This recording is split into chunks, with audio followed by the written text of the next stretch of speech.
Hey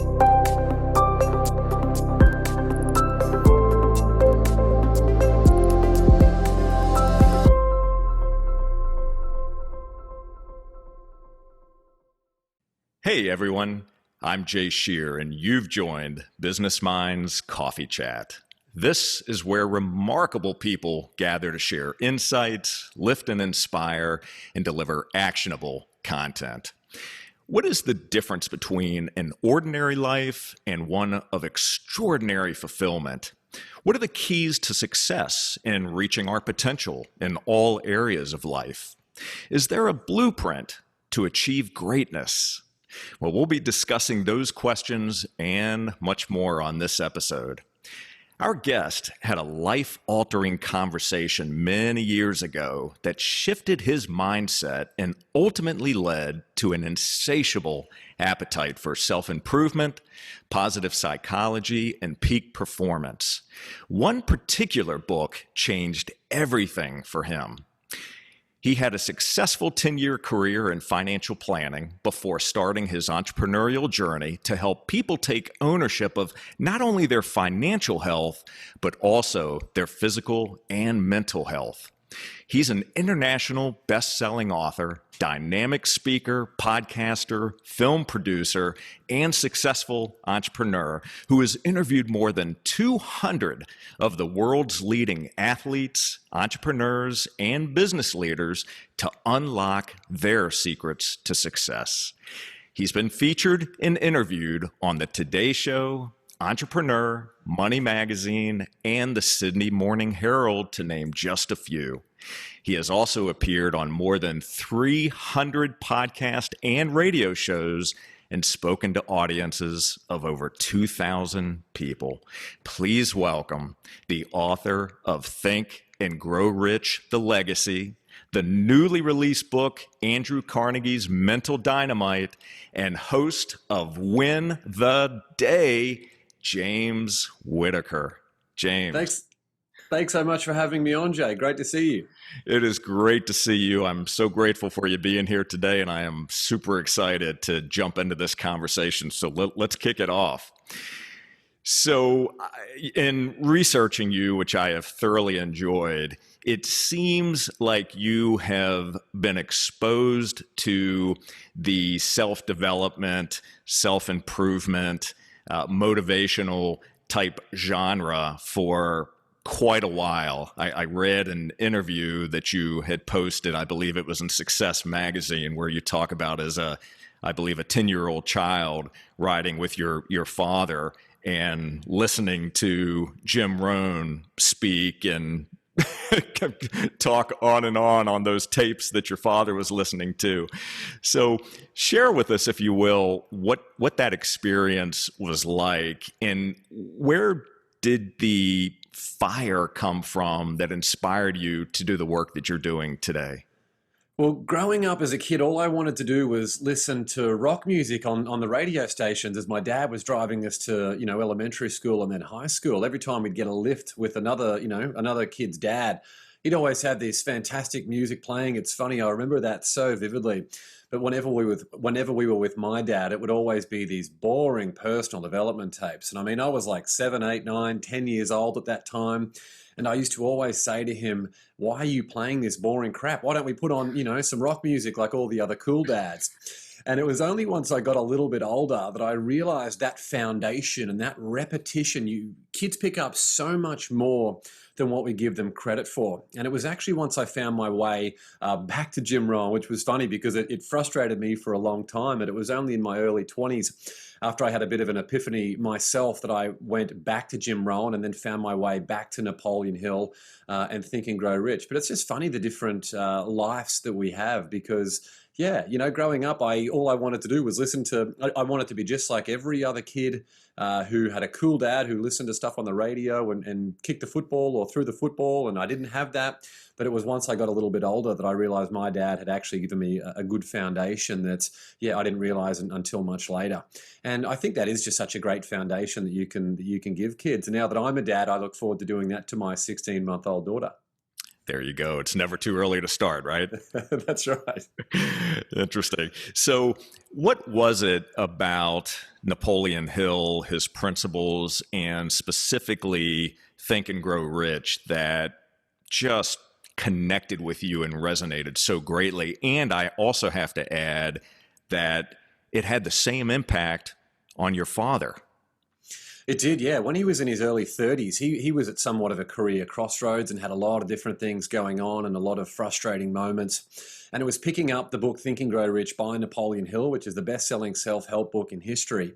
He picked up that book, and within 90 days, he swore that he would have his own business and that he would spend the rest of his life promulgating the Napoleon Hill principles that had really transformed his mindset and set him on the path that he's still on today at 80 years old back home in Australia. So I've always been aware of the power of Think and Grow Rich. And it was through Jim Rohn, who I still listen to so much today. I feel like he's such an iconic character in the personal development world that when I found my way back to Napoleon Hill and digging into these lessons, like the power of the mastermind, I mean, my God, that spoke to me so much that the relationships that you have create the opportunities, and getting other people on your team to achieve what then becomes a co-mission. These are the types of lessons that are so powerful, and also that on that power of the mastermind, because that is the principle of Think and Grow Rich that has resonated most with me and been the biggest springboard, is that you don't need to have all the answers yourself. It's interviewing people like Barbara Corcoran from Shark Tank, who, these are just everyday people who didn't need all the answers themselves. They just needed to surround themselves with the right people, align their interests, and get them excited about the mission at hand. Give without the expectation of getting, because that's the best way to get back, is to give first. And then I think the other really important lesson from Think and Grow Rich that probably deserves a bit more airplay is the very first principle, desire. So Napoleon Hill wrote that the starting point of all achievement is desire. And anyone I talk to these days, whether they're 18 or 80 years old, who feels like they're frustrated or treading water, it's inevitably because they're not clear on who they are and they're not clear on where they want to go. And I feel like once you tap into desire, where you figure out what you want and who it is that you are, that's what paves the way for you to become resourceful and resilient enough to achieve those things over time. Yeah, that's so many of those principles are incredibly powerful, and I can remember the first time I read the book, and I've read it numerous times. Certain aspects of it really resonated, but the interesting thing is when I first read it, I wasn't ready for it. So although I read it from cover to cover, there were certain aspects of it that connected, but it wasn't until a bit later when I had come back to it, and I had also read other books since then, that then it really started to hit me, and I realized that these principles they're just incredible, right? And they're timeless. And so I don't know what your experience was, if it was the very first time you read it that it just, that was it, or did it take some time for some of this to really sink in and become part of your mindset?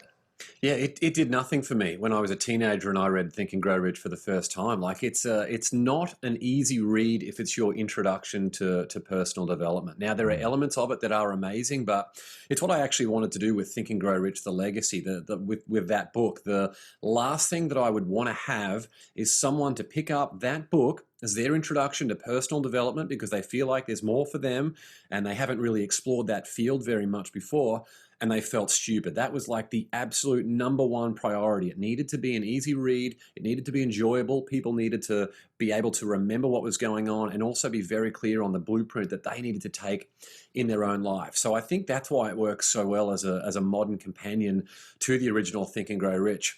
And to your point, it's actually as you get older and you have more life experience to bring to it. I mean, there's a Napoleon Hill writing that I love. It's called The Challenge to Life Essay. And once you've had different business partnerships and different relationships and things like that, where you really, you could pick up, at 37 years old now, I can pick up any page of Think and Grow Rich and it will absolutely blow my mind because I know exactly what he's talking about because I've I've lived it. And I mean, I've still got hopefully so much more life to live. And that's why people like Sharon Lecter, who's featured in the book, who wrote all the Rich Dad, Poor Dad books with Robert Kiyosaki that have sold more than 40 million copies. That's why she reads it every year. It's why Bob Proctor, who wrote the foreword for the book and is also featured, it's why he reads it every day. It's why Rob Dyrdek, the skateboarder turned business mogul, he reads it every couple years. You don't notice something new in the book, you notice something new in yourself from the life experience that you've had. And experience really is the best teacher, I've found. Yeah, no question. And I love the examples that you just brought up. So in the book that you wrote, you took a timeless classic. That book came out, was it 1937? Yep. And what an incredible undertaking. So I try to think about what you must have been thinking to take a piece of work that was so meaningful to you and meaningful to your father, and decide that this is the right time, I'm the right voice to be able to provide an updated version of this, if you will, to make it more accessible and applicable to today's readers. And the way that you structured it, still following Napoleon Hill's principles, yet taking stories from Barbara Corcoran as an example, many others, Bob Proctor, and just telling these amazing stories that all tie right back to that specific principle. And it's incredible. I love how you put it together. Oh, thank you, Jay. It was very much a labor of love, but it easily could have been an overwhelming task. I'd only written one book previously, and that was called The Beginner's Guide to Wealth. And all of a sudden, I found myself, being tasked with writing a modern companion to a book that sold more than 120 million copies, and being in the rooms with some of the most successful people on the planet to interview them for hours and hours about their stories. It was a really amazing process, but I never lost sight of the mission, and that was to help other people have the ability to help themselves. And I feel like it's a little bit of the way that the personal development industry has evolved. All of the trainers and the so-called gurus out there are very much what's in it for me, rather than trying to enact that transformation for these other people. So that's what I'm trying to do. It's what I try to do with everything that I do, is figure out how we can enact that transformation, real transformation. And to do that, you got to think comprehensively about what success looks like. I mean, Think and Grow Rich, the title has confused many people. So what we've actually tried to do with Andrew Carnegie's Mental Dynamite, which is the book that just came out 3 weeks ago, I've sort of tried to reestablish the idea of what Napoleon Hill and Andrew Carnegie were trying to do, because Think and Grow Rich was really based on Napoleon Hill's interview with Andrew Carnegie, as anyone who's read the book would know. And what they were trying to do was create the world's largest mastermind. They were trying to give people the ultimate gift, and that was the ability to help themselves. And by doing that, they would hope that they would raise the standards of living for people everywhere, to create a prosperous society, and also just have, just harmony around communities. And that's why I feel like these two books, Andrew Carnegie's Mental Dynamite and Think and Grow Rich, The Legacy, are so important for the world that we're in. I mean, 2020 has been a bit of a wild year. Yeah, no question. Well, since you brought up success, and I have no doubt that'll come up multiple times during this conversation, how do you view success? What does success look like to you, and how do you imagine it? Well, to me, it's very much a balance. So in your introduction, you mentioned financial, physical, and mental health. They're the real three pillars that I am constantly focused on. But yeah, 16 months ago when I became a father, it's really important to me to be present. If I'm not present at least once a day when I'm here, and I'm here almost all the time, that's really important to me, to have that time. No mobile phones, just my daughter and I. Being healthy, having strong communication with my wife and my family. It's making sure I express gratitude to the people who have helped me in the past. It's making sure I can reach out to people who are in my life just to see if I can be of service to them. And a part of the financial health that I'm talking about, which also is a little bit of a misconception for many people, the pursuit of money is what can cause a lot of issues for people, because they focus on something transactional rather than the long-term relationship or the long-term opportunities that can create constantly. Every day I have conversations with people who are focused on, they want $50 now rather than $1 million in opportunities in the future. So the more resources that we have at our disposal, mainly financial resources, the greater the ability we have to help other people. That's why it's important for everyone. That's why I feel like we all have an obligation to unlock that potential and really fulfill our potential. Yeah, such an important conversation and such an important point to understand. And it's ironic that you bring that up, because that conversation around transactional versus relational is something that comes up in my conversations with clients and others as well, and why it's so important to understand about looking at a relationship over the long term, right? And not only focusing on the one and done transactional type situation. So I'm glad you brought that up. Yeah, it's so true. Like recently on my podcast, I interviewed, sorry, I choked on my water there in the background. I just had to mute my microphone. It happens. I interviewed on my podcast recently, Keith Ferrazzi, who is the #1 New York Times best-selling author of Never Eat Alone. And that was the book that took me from Think and Grow Rich to really understanding the practical sense of how those relationships work, because relationships have given me every single opportunity that I enjoy today, and I'm quite certain they will give me every opportunity that I have in the future. So that focus on relationships, boldly being of service, giving without the expectation of anything in return, these are the things that anyone can do, irrespective of what position they find themselves in right now, to be able to take massive strides to where they want to be. Yeah, love it. And since you brought this up a moment ago, I have to ask about it. So the first book that you wrote, The Beginner's Guide to Wealth, you wrote that with your father, Noel. What was that process like, writing with your father? It was good. We have an extremely good relationship. We're both a little we can both be a little bit stubborn at times and a little bit pushy, I guess, when it comes to the creative side. So yeah, he's 80 years old now. He's written a bunch of books. He knows what it takes, and he's extremely motivated. And I guess just because he's been on the earth for longer than me, he's probably a little bit more stuck in his ways than I am. So it was great. But what we tried to do with that, there are too many people, teenagers in particular, and young adults, who take their lives because they've had a relationship breakdown or some other type of hardship that they're just not equipped for. So what we tried to do in The Beginner's Guide to Wealth is really equip them with the knowledge of where they want to go, and establishing the right habits and figuring out the right people and what path they want to take, and being responsible, and letting them know that failure and adversity is not just part of the process. It's often a springboard to a much greater success. But for people who take their life very early on, which is something very, very dear to my heart, it's very, very sad, but people just don't have they're just not equipped. They don't have the right training. They don't have the right tools. So a huge part of the work that I do, and what we really tried to do with The Beginner's Guide to Wealth, was make sure we gave people, basically that ability to have that fortitude to at least focus on the long term and channel any short-term adversity into long-term advantage. But the writing process, it was great. We tried to tell it from an older person's perspective and a younger person's perspective, and tried to share a lot of our own experiences, because they're the things that stand out for us as the ways that we learn, as we mentioned earlier. And it's everyone who emails me who mentions how much they love the book has spoken about those being the best parts, or the parts they most enjoyed out of the book. Yeah, that's incredible. So since you brought up failure, and this is one of those topics that I do think is important to touch on, and our audience are typically entrepreneurs and small to mid-sized business owners. And look, failure is part of the experience that we deal with when we actually take action and when we're doing something. So how do you process failure? How do you frame it? And through what optics do you look through? The biggest one for me is making sure everything I do aligns with that long-term mission.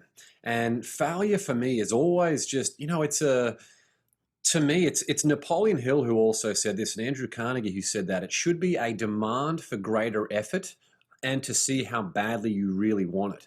So perhaps it's an opportunity for you to go back and rework your plans to make sure that you've got something that's more sound. Like if your plans aren't very strong, of course they're going to fail.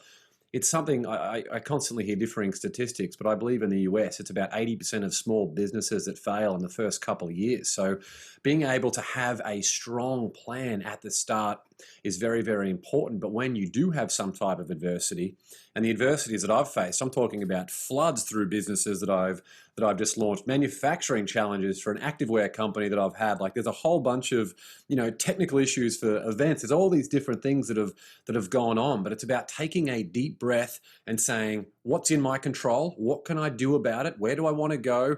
Who are the right people that can help me get there? What questions do I need to ask? What is the gift in that adversity? And then just prioritize and execute, just getting it done.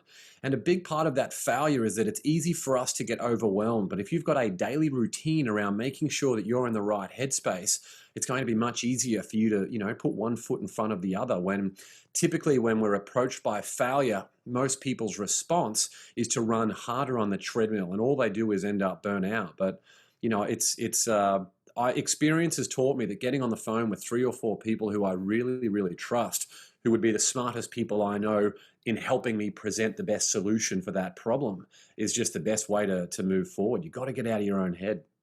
Yeah, that's so critically important, and I love the fact that you bring others into the equation, right? Because that also helps give you perspective, not only a different way of looking at things, but looking at solutions, but also perspective on where I am right now, right? So they can kind of help you pull the lens back a little bit, because when we're in it, right? When we're in the middle of it, it makes it very difficult to be able to see through the clouds and be able to see through all the minutia that we're dealing with. It does. And forcing people to say, like, if I ask someone for, what do you think about this? And they say, oh, it's good. I can't stand that. There needs to be something tangible that I can change, even if it is good. How can we make it even better? What am I not thinking about that you know about? So yeah, tapping into the minds of other people. I do that for literally everything, just as I have coaching clients who do that for me. It's everyone in the world does that. People like Elon Musk, they find people, Jeff Bezos, they build a team around them of people who align with that vision, who they trust, and basically let them do what they got to do. If you're in your own head thinking that is enough for you to succeed in any area, you are gone very, very quickly in anything, relationships or whatever it might be, business partnerships, entrepreneurship. So true. So true. So along a similar vein, in talking about Jim Rohn for a moment, he said that we're the average of the 5 people we spend the most time with. So how does that apply in your life? And can you give us an example of where you've been purposeful in putting that into practice? Well, I've had my own mastermind groups ever since I was in my early 20s, since I first heard about it through Think and Grow Rich. So my first mastermind group in Australia was with 3 other friends, and we would just meet up every 2 weeks. This is about 15 years ago now, and we'd talk about investments, we'd talk about companies, we'd do our own, basically practice our own presentation skills on a topic that we would pick out of a hat. So that was really good to, there are still things about companies we researched back then that I remember so vividly, which is crazy to me given that it was so long ago. And then when I moved to LA, so I was in Boston for a year before that, but once I got to LA and decided that this was going to be my home for the foreseeable future, I knew that there was ass to be kicked, and I needed to find the right people that were going to help me in that. So the group that I found, we ended up putting together another mastermind over here, which I was very much, the other guys in the group will tell you, like I was the one that was very proactive about making sure we were there, that the people were the right fit, that we always had an agenda that someone would present on a business opportunity or an investment or some type of philanthropic endeavor. But these people now, we were all either single or in relationships, and then we've been engaged, and then we've been married, and now we're having kids. Like we've all had this different process and really helped each other. These are, one of the guys is one of the most successful television producers in the country. Another guy is one of the top people at Amazon and was running the whole team for them during COVID. And we've got 2 other people. Sorry, we had 2 other people who moved back to Australia. One of them was in property. Another one was in venture capital. We got just other people in our group who are some of the top people in digital marketing and all these different fields. But it's very, very, it's purposeful in that we get everyone together, but it's also very relaxed. I say there's an agenda, but it's not like an agenda around what do we want to get out of the other people. It's more an agenda around creating structure that provides value, and everything else is done around a framework of friendship. Everything that I do is really from a framework of friendship. It's just if we're friends, and I'll do anything I can to help you, and I know that the people in my life will do the same for me. Yeah, yeah, wonderful. So let's talk about the other side of that coin then. So if we are the average of the 5 people we spend the most time with, things are constantly in a state of change. We go through seasons in life, we go through seasons in our business. So have you experienced a situation where someone that you spent a lot of time with was pulling you in a negative direction, let's say, or was taking energy from you versus giving you energy? And if so, how did you address that type of situation? There's a bunch. I mean, I was once in a business partnership with someone who I didn't realize had a pretty bad alcohol habit, and I was like, oh my God, how is this even possible? And how did I not know about that? And he was also someone that was just very quick to blame others for what was going on. And he would talk, he'd say the right words, but when it came to that consistent action, he just wasn't delivering what needed to be delivered. And it just reached a point where, we had a few of us in that business, but we realized that we wouldn't remove someone from the business because there's only one path if you remove someone from a business that they love. Like, it was pretty clear what the outcome for that was going to be. So no business is worth more than someone's life. So that was just not an option. So it was around what could I do to make sure we facilitated that change to get the results, because we have an obligation to our business and our clients and all our partners in this business. And it was through that journey, and I realized sometimes when you're so busy trying to lift other people up, and I naively thought that I could help everyone, or everyone who I set my mind to. And I realized after a couple of years that not only was I not pulling him up, he was actually pulling me down. And that was a really big lesson for me. And it was when I interviewed John Assaraf on my podcast recently. I actually asked him if he had John Assaraf was from The Secret, and built a $1 billion business and achieved a whole heap of other amazing things. And I basically asked him if he had had a similar experience, and if so, how did he handle it? And he said, help the people who want the help, not the people who need the help. And you got to get good at figuring out who those people are. But that's something that I'll never forget.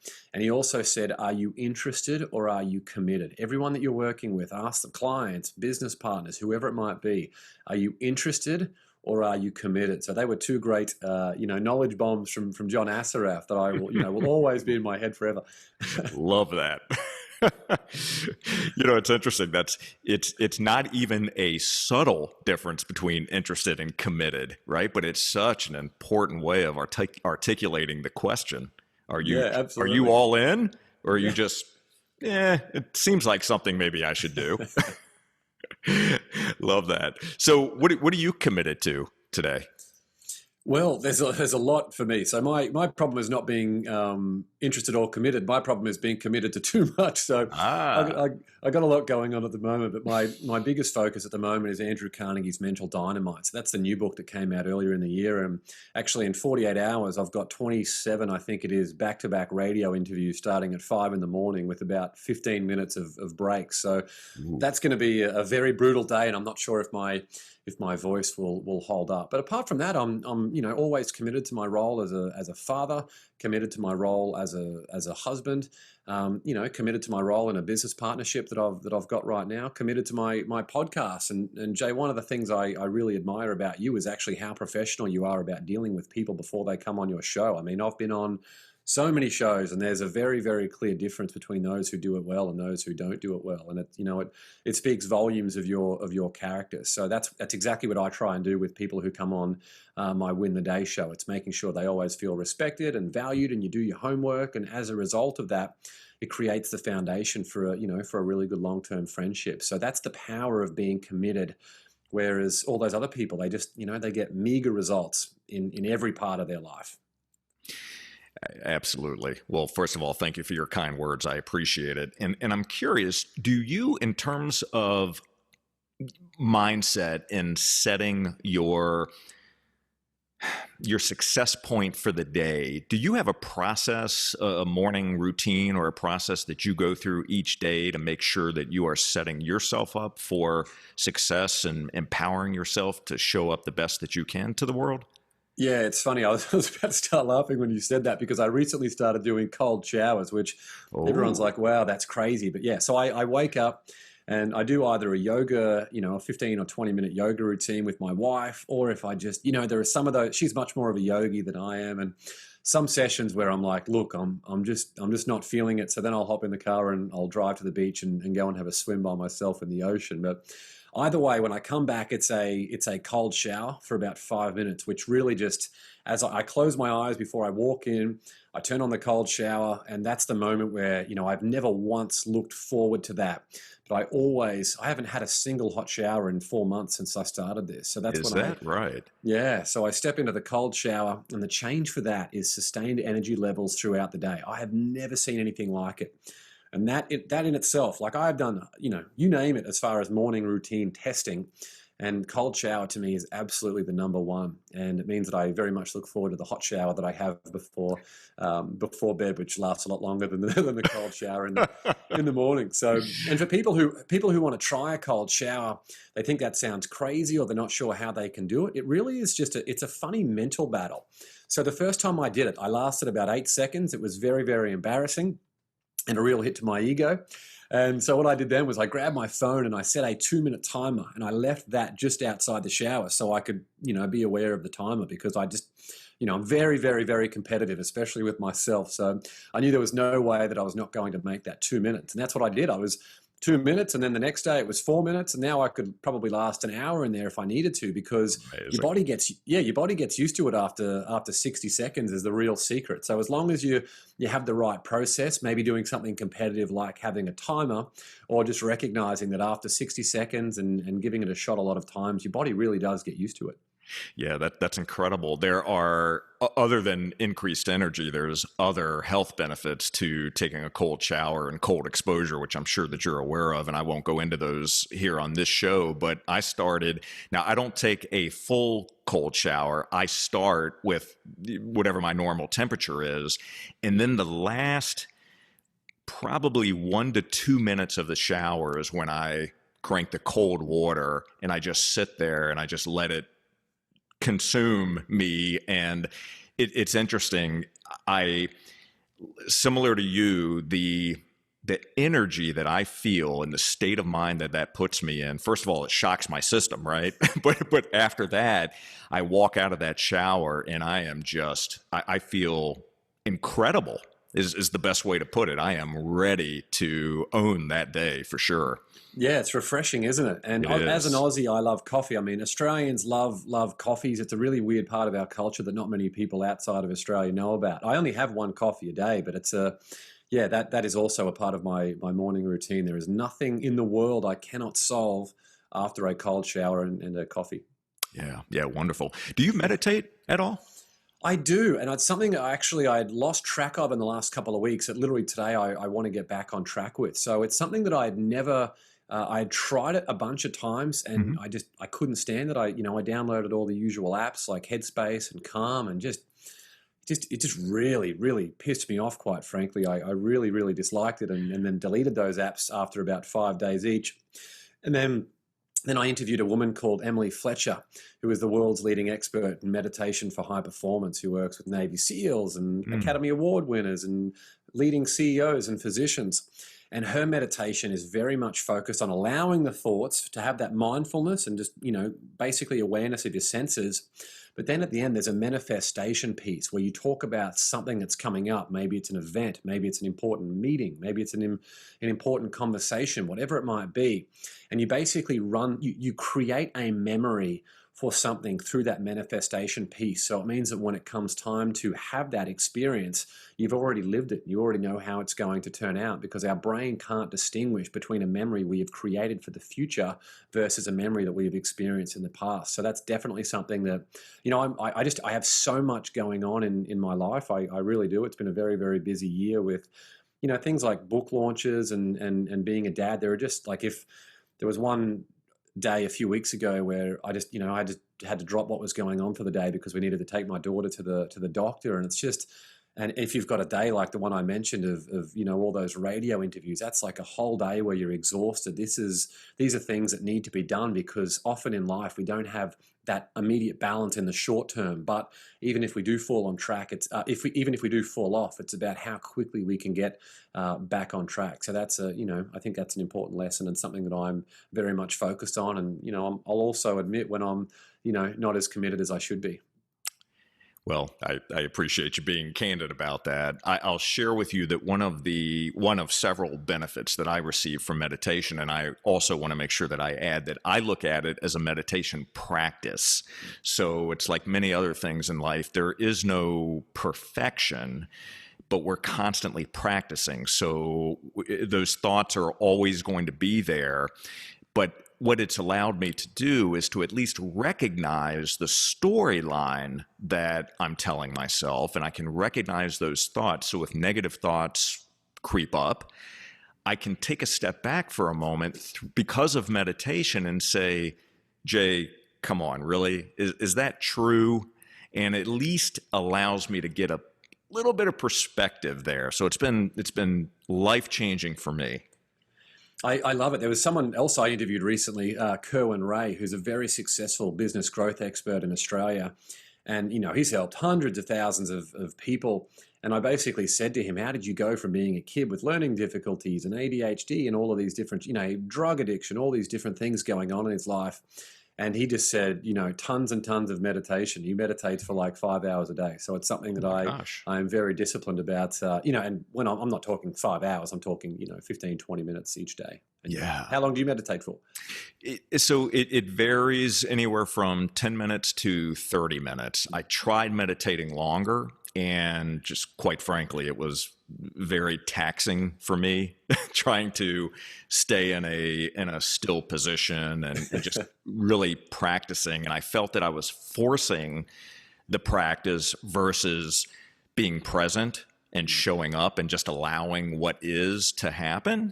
So, but that 10 to 20 minutes or 10 to 30 minutes for me really is that sweet spot. But I am by no means someone who should be telling others what they should be doing. I can only share my experiences, but most importantly, hope that someone else will at least explore ways of relaxing, right? Ways of breathing so they can calm down their nervous system and pay attention to their thoughts.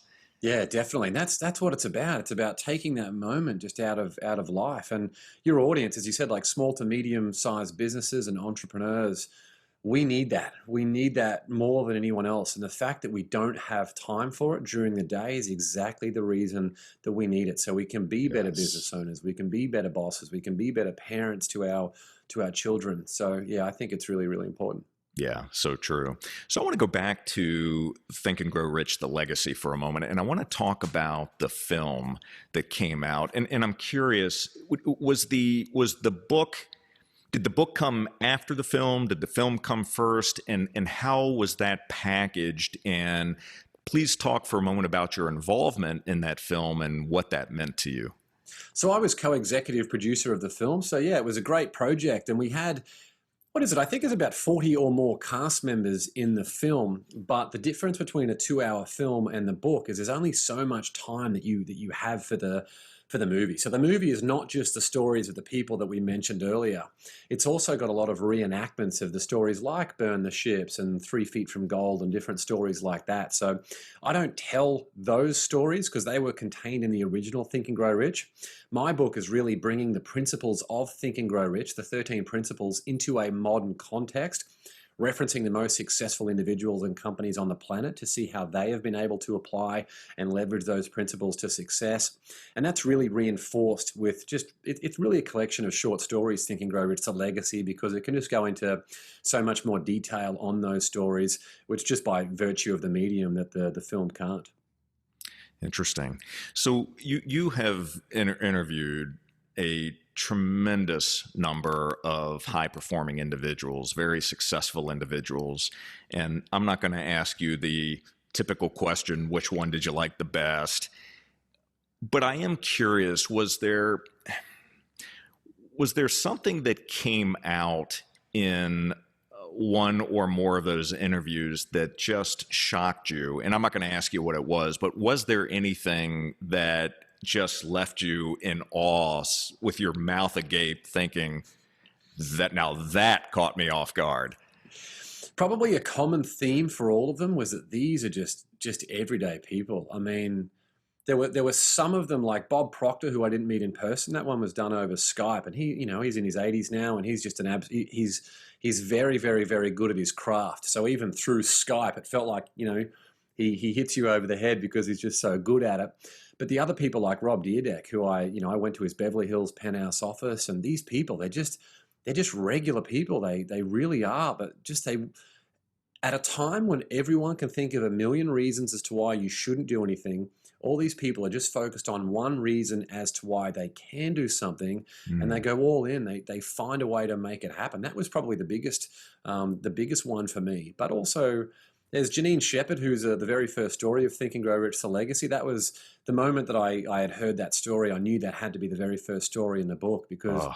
Yeah, she's a cross-country skier who had qualified for the Winter Olympics but was hit by a truck just a few months before going to the games. And I mean, she's a walking paraplegic. She's done a TED Talk. She's a mum to 3 children. They said she'd never be able to have kids. And I mean, what she's been able to achieve is quite extraordinary. And she's one of my closest friends now. We talk almost every week. So anytime someone says to me they can't do anything, there's just, believe me, I've heard it. I've heard it all before. And there are people...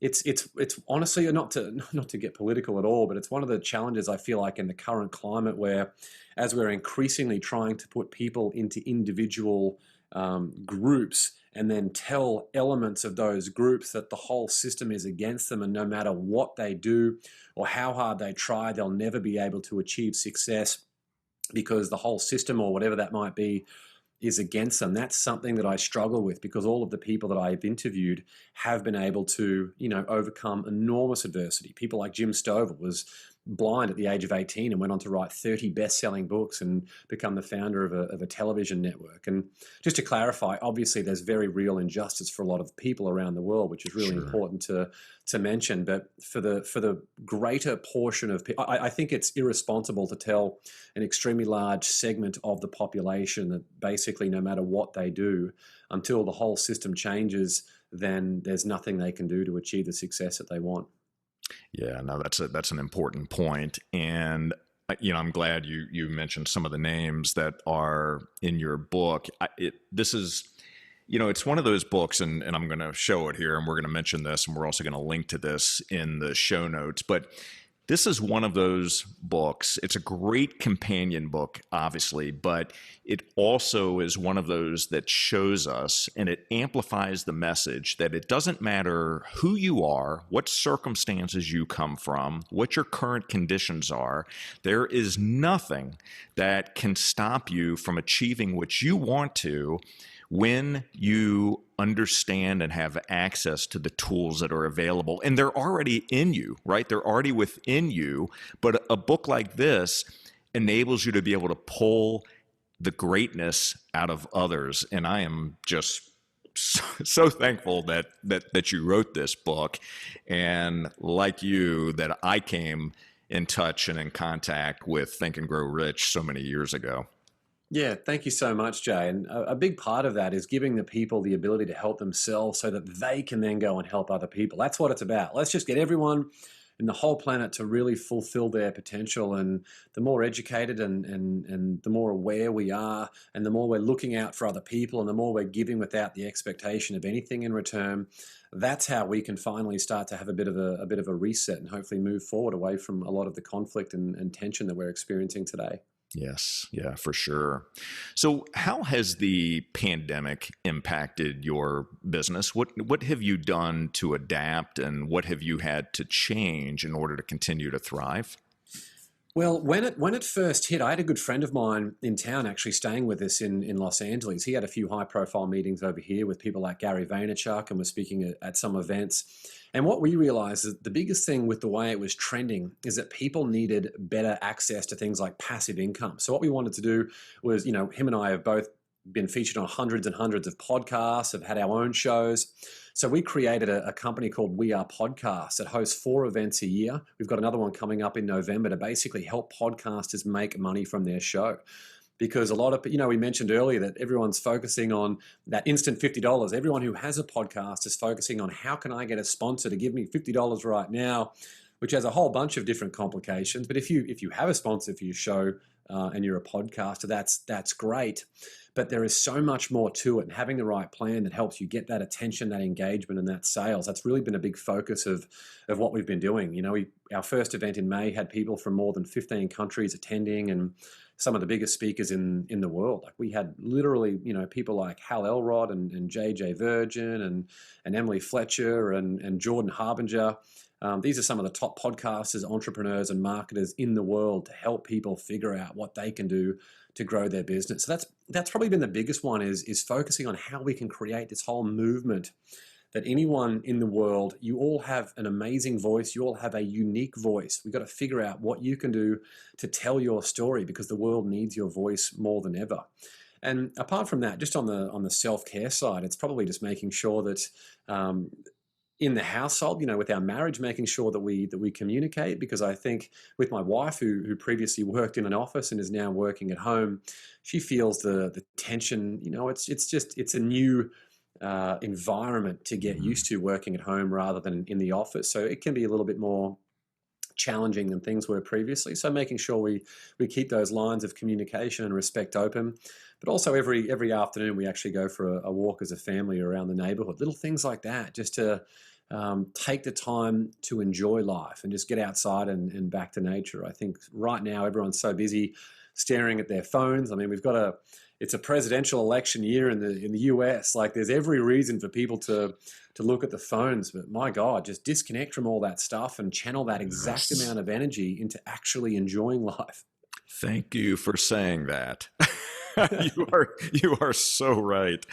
And also I appreciate you sharing what's been going on and how the pandemic has affected you and what you've been doing differently. I think those are some important lessons to learn. And also I love the fact that you are looking and figuring out ways that you can continue to add massive amounts of value. And the podcast show that you mentioned as an example, I happened to listen to the one with Jordan Harbinger, and Jordan Harbinger was an amazing guest on this show. And on that particular show that you just released recently, he dropped so much incredible content. I'm listening to your bantering back and forth, and I was blown away. Just completely blown away. So I really do look forward to consuming more of that content, and thank you for sharing. Absolutely. Thank you. Sure. So what areas do you want to move into next that push you to grow and reach your greatest potential? Well, I have my own mastermind groups and things that I pay to be a part of. People are, it's important that you invest in people who have the success that you want and the happiness and freedom and things that you want. So I'm always focused on doing that. So every single relationship that I establish, I'm always figuring out what can I do to add value to those people.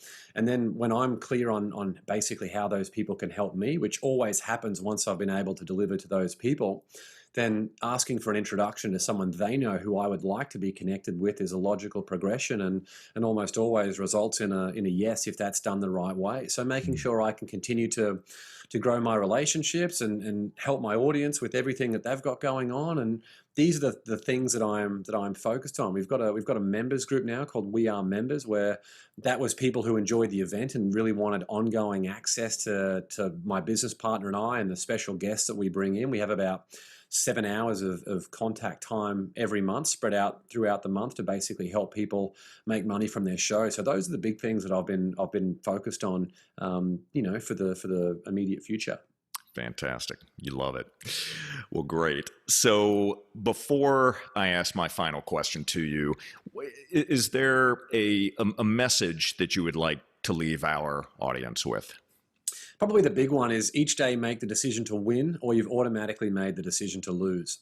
That's the quote that I have, it's the very first slide I put up at every single speech that I do. Each day, if you do not make the decision to win, you have automatically made the decision to lose. If you don't know what winning looks like on that day, and we're talking about winning in all areas of your life, not just business. And often when I figure out what is a win for me on that day, it often doesn't include business. It's about making sure I take the time to do what needs to be done to have that holistic success in all areas of my life. Because as human beings, we, naturally revert to doing that which is easy. We procrastinate, we allow ourselves to be distracted. So as long as you have an intent for each day, then that's the essential first step. Yeah, love it. And where can our audience connect with you? Yeah, you can, Instagram, James Whitt, JamesWhitt. You can also go to my website, jameswhitt.com. There's a free bonus chapter of Think and Grow Rich, the Legacy that people can go and download, and a whole bunch of different resources if they click the link in my bio on Instagram.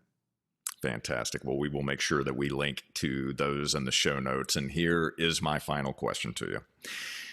So you've heard the saying that life happens for us, not to us. What's one of the greatest gifts that life has given you that you didn't realize it at the time? Oh, that's a very, very, very good question. It would have to be, having the battles that I had with anxiety when I was in my early 20s. And I mean, I really felt, I came from a good family. I was born in a country like Australia. It's a very good country. And it was through those debilitating battles that I had with anxiety where I really felt like a malfunctioned human destined for the scrap heap. It's really what gave me that empathy, I think, immense amounts of empathy in those. I had some really, really dark days in those times, but it gave me that real drive and motivation to want to make sure anyone else who's suffering out there in any way, that I will always help them as much as I can. At the time, it was just, I didn't understand it. I didn't know what the hell I was doing on the planet. And now I know exactly what I'm doing on the planet. And every day I try and help as many people as I can. Beautiful. Well said. Thank you for sharing. And James, thank you so very much for being here today on Business Minds Coffee Chat. I am just so grateful for you, grateful for the work that you've put out, and I thoroughly enjoyed this conversation today. Me too, Jay, and thank you for everything you're doing to make the world a better place too. Absolutely. Well, thank you. And for the rest of you, thank you very much for watching. And if you found value in this episode, you know what to do. Go ahead and like and share. And please be sure to subscribe to this channel. And until next time, stay healthy and optimistic. Keep learning and growing. Make sure that you read Think and Grow Rich, The Legacy.